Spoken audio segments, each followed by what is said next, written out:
हम इंसानों की नेचर है कि हमें यकीन सिर्फ उन चीजों पर आता है जो हम अपनी आंखों से देखते हैं या फिर हमारी सोच हमें जितना समझाने की कोशिश करती है। लेकिन इस दुनिया में कई ऐसी हकीकतें मौजूद हैं जो हमारे सामने रहते हुए भी हमें नजर नहीं आती। अगर नजर आ भी जाए तो हमारी सोच उसको एक्सेप्ट करने की काबिलियत नहीं रखती। जब हम आंखों से कुछ देखते हैं और हमारी सोच हमें कुछ और दिखाना चाहती है तो इसी के बीच में एक नई चीज पैदा हो जाती है जिसको हम मिस्ट्री कहते हैं। ऐसी ही एक मिस्ट्री इंडोनेशिया के जावा आइलैंड पे इस पहाड़ के अंदर मौजूद है। देखने पर ये किसी भी नॉर्मल पहाड़ की तरह दिखता है, लेकिन इसकी टॉप पर जाकर जो कुछ देखने को मिलता है वो किसी भी तरह से नॉर्मल नहीं है। गुनुंग पादंग के नाम से पहचाने जाने वाले इस पहाड़ पर हजारों की तादाद में ऐसे रेक्टेंगल शेप के पत्थर बिखरे हुए हैं। ये पत्थर किसी भी एंगल से नेचुरल फॉर्मेशन नहीं लगते, बल्कि ऐसा मालूम होता है कि इनको इस खास शेप में काटा गया है। अब क्योंकि जावा आइलैंड खुद एक वॉल्केनिक आइलैंड है, इसी वजह से रिसर्चर्स का मानना था कि कोई वॉल्केनिक रॉक यहीं पड़ा था जिसको काटकर इस शेप में लाया गया है। लेकिन पत्थरों के सैंपल्स लेने के बाद मालूम पड़ा कि ये पत्थर यहाँ के हैं ही नहीं। और इस बात का मतलब था कि करीब इन 50,000 पत्थरों के ब्लॉक्स को कहीं और काटा गया था और फिर एक एक करके इस पहाड़ के ऊपर चढ़ाया गया। पहाड़ की टॉप लेयर पर ये पत्थर रैंडमली बिखरे हुए हैं, लेकिन कुछ स्पॉट्स में ये एक दूसरे के ऊपर तरतीब से रखे हुए भी पाए गए। और सिर्फ इतना ही नहीं बल्कि इनके बीच में गारा यानी सीमेंट जैसे मिक्सचर को भी डाला गया था। वो जो लोग भी थे, ऐसा मालूम होता है कि वो इस पहाड़ के ऊपर कोई टेरेस या कोई कंस्ट्रक्शन करना चाहते थे। रिसर्चर्स इस मामले को जितना ज्यादा इन्वेस्टिगेट कर रहे थे वो उतना ज्यादा सरप्राइज भी हो रहे थे।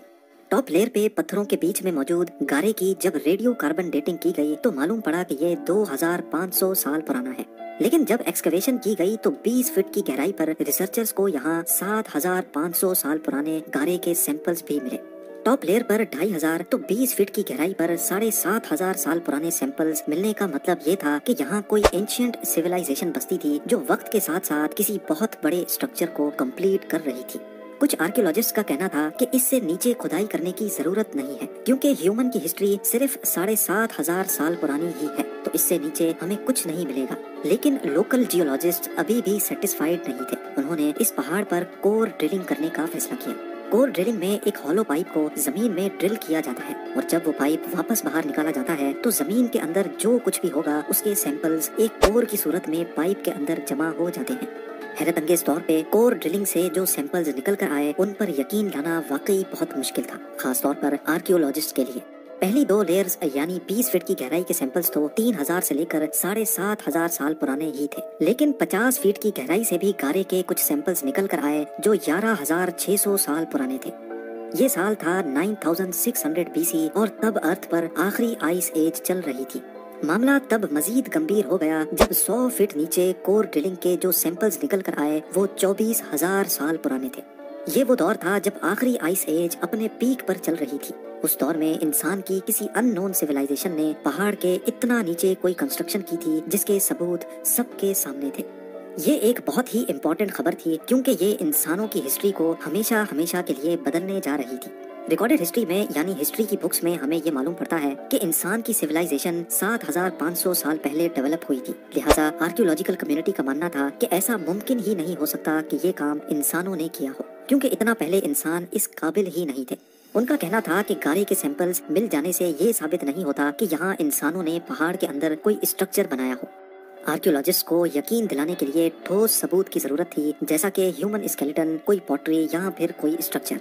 दूसरी तरफ लोकल जियोलॉजिस्ट ने अपनी रिसर्च जारी रखी। उन्होंने पहाड़ पर GPR और साइज्मिक टोमोग्राफी जैसी लेटेस्ट टेक्नोलॉजी की मदद से स्कैन करने का फैसला किया। इस स्कैन में रेडियो सिग्नल जमीन के अंदर भेजे जाते हैं। ये सिग्नल्स जब किसी मास से टकराते हैं तो इनकी स्पीड कम हो जाती है और जब ये हॉलो स्पेस में ट्रेवल करते हैं तो इनकी स्पीड बढ़ जाती है। इन सिग्नल्स की स्पीड के जरिए ये पता लगाया जाता है कि जमीन में नीचे हॉलो स्पेसेस हैं कि नहीं, और अगर हैं तो उनकी शेप कैसी है। स्कैन के रिजल्ट्स में पहाड़ी के अंदर का जो इमेज सामने आया वो रिसर्चर्स अपने कैरियर में पहली बार देख रहे थे। पहाड़ के अंदर जगह जगह हॉलो स्पेसेस नोट की गई। 3 बड़े बड़े स्क्वायर चैम्बर्स जो अलग अलग लेवल के हिसाब से बने हुए थे। ये तीनों चैम्बर्स एक टनल नुमा पाथवे के जरिए एक दूसरे से कनेक्टेड, जबकि सबसे ऊपर वाला चैम्बर पहाड़ की टॉप से कनेक्टेड था। इन तीनों चैम्बर्स की साइज भी एक दूसरे से काफी मुख्तलिफ थी। सबसे ऊपर वाला चैम्बर छोटा, उसके बाद बड़ा चैम्बर और तीसरा चैम्बर सबसे बड़ा और 100 फीट की गहराई में बनाया गया था। इस नई डिस्कवरी ने सबको हैरत ज़दा छोड़ दिया। हर कोई सिर्फ एक सवाल का जवाब तलाश कर रहा था कि 24,000 साल पहले लास्ट आइस एज में जब इंसान सिर्फ हंटर्स हुआ करते थे तब उन्होंने ये काम कैसे किया होगा। याद रहे कि ये बात आयरन, ब्रॉन्ज और स्टोन एज से भी काफी ज्यादा पुरानी है। जब ये major discovery mainstream media पे आई तो इंडोनेशियन गवर्नमेंट भी इसमें काफी इंटरेस्ट लेने लगी और लोकल जियोलॉजिस्ट को गुनुंग पादंग पर एक्सकवेशन करने की इजाजत दे दी। प्रेसिडेंट ने यहाँ अपने लिए एक हेलीपैड भी बनवाया जहाँ वो खुद इस रिसर्च को मॉनिटर करने आते थे। लेकिन आर्कियोलॉजिकल कम्युनिटी ने इस पर काफी प्रोटेस्ट रिकॉर्ड करवाए क्योंकि वो अभी तक इस बात पर डटे थे कि गुनुंग पादंग पर जो कुछ भी है वो 7,500 साल से पुराना नहीं हो सकता। खैर, जैसे तैसे करके लोकल जियोलॉजिस्ट ने यहाँ एक्सकवेशन स्टार्ट की, जिसके बाद एक एक करके नई डिस्कवरीज सामने आती गई। यहाँ से पॉटरीज, ज्वेलरी, वेपन्स और कॉइन्स भी मिले जो 5,500 BC में बनाए गए थे, जबकि रिकॉर्डेड हिस्ट्री में मॉडर्न साइंस का कहना है कि सबसे पुराना कॉइन 600 BC में बनाया गया था। गुनुंग पादंग से नई डिस्कवरीज का सिलसिला अभी चल ही रहा था कि 2014 में इंडोनेशियन प्रेसिडेंट चेंज हो गए। नए प्रेसिडेंट के सामने जब ये मामला आया तो उसने आर्कियोलॉजिकल कम्युनिटी का साथ दिया और फौरन गुनुंग पादंग पर एक्सकवेशन और रिसर्च बंद करवा दी गई। अगर मोहनजोदड़ो और एंशिएंट इजिप्शियन से भी बहुत पहले दुनिया में कोई सिविलाइजेशन रहती थी, हत्ता के लास्ट आइस एज से भी पहले, तो वो कौन लोग थे और जावा के इस आइलैंड पर क्या बनाना चाहते थे, और सबसे बढ़कर ये कि उनको आसमान खा गया या जमीन निकल गई। एक थ्योरी ये है कि इस एंशिएंट सिविलाइजेशन के लोग ये जगह छोड़ने पर मजबूर हो गए थे। इस थ्योरी में काफी दम भी लगता है क्योंकि आइस एज में समंदरों का लेवल आज के लेवल से 100 मीटर नीचे हुआ करता था।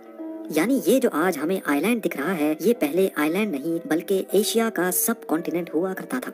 जी हाँ, 12,000 साल पहले आइस एज का जब दी एंड हुआ था तो बहुत मास लेवल पे बर्फ मेल्ट हुई थी, जिसने ओशंस का पानी बढ़ाया और इस रीजन में सिर्फ जो एलिवेटेड एरियाज थे वो आइलैंड की शक्ल इख्तियार कर गए।